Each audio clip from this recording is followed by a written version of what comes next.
So I wrote this on June 2nd for some friends of mine in Germany, and I'm finding the need to record it now. So it's still June, so we're okay. So let the world be mad. Trump, Tesla, and the ancient pyramids. To my dear German friends, and if I had French friends, I would dear them too.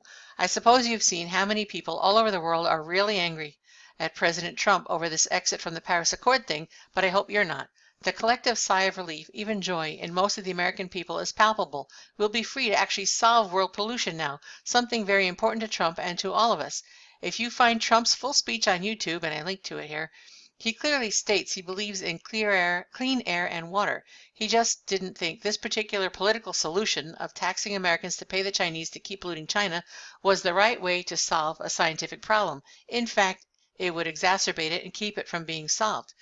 He mentioned several times sharing new clean energy technologies with the world. When he says things like that, he never really mentions what those technologies are, other than the clean coal.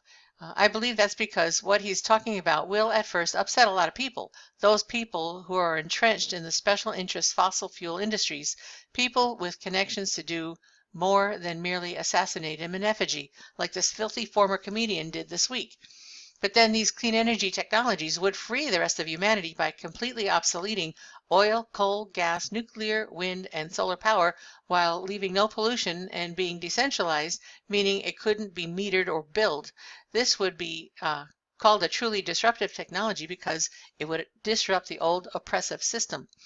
A couple of times during the campaign, Trump mentioned his MIT physicist uncle, Professor John G. Trump, and it turns out that that's the very same guy the FBI turned to decipher Nikola Tesla's papers when Tesla died. As far as I can tell, all of Tesla's patents are online, and some of those FBI papers that were in the pre-patent stage are even now online. Also, too, I haven't read them all. I'm not sure I ever can, but the story going around is that Tesla discovered/invented how to take enough static electricity out of the atmosphere that it could power whole cities. I think it mimics the action of lightning in a controlled fashion, but of course this is a form of energy that not only leaves no pollution but cannot be metered, meaning if you have the device you have no electric bill. So of course oil companies would want this squashed out of existence the world over by regulation, why the oil companies themselves so love the Paris Accord. Trump, however, protecting his own life and the lives of his family, see the ISIS-style comedic beheading fantasies, wisely only mentioned the political, scientific, and economic weapons built into the Paris Accord, and he tread very lightly on what the real issue is coming down the road.